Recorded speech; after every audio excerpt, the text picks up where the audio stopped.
de YouTube vamos a hacer un video de slime. Vamos a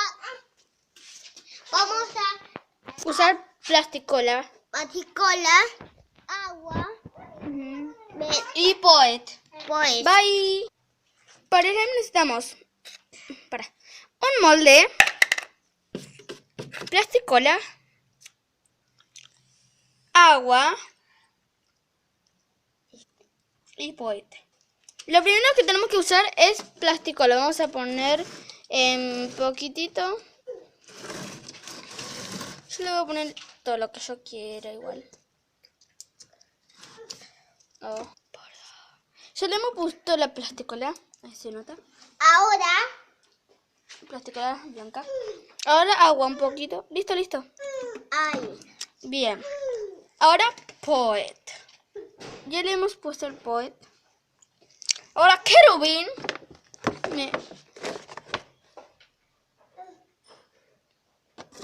Le hemos puesto. Ahora lo batimos. Tienen que resolverlo 20 veces y tienen que poner en el freezer. Como hizo mi hermana. 2 horas después. Después de los 2 minutos del freezer ya se hizo el slime. Bien. Cuando el slime se estira. Parece chicle, pero no es chicle. Yo los juro que es cosa.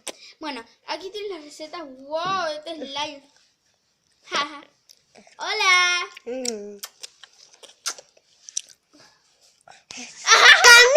no se come slime. No se come el slime, amigos.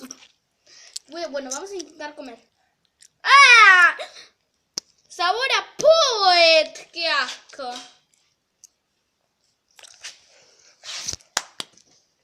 Ahora botella challenge. Bien, ahora la botella challenge. Ah, no, problemas técnicos. Ya. Bien, a ver si... ¡Cosí!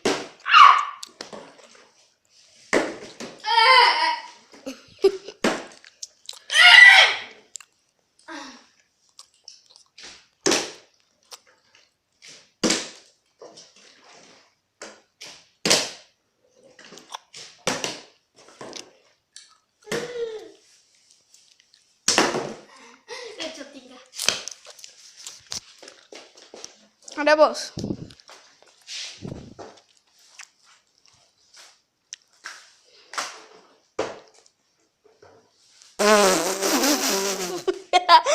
Problemas técnicos.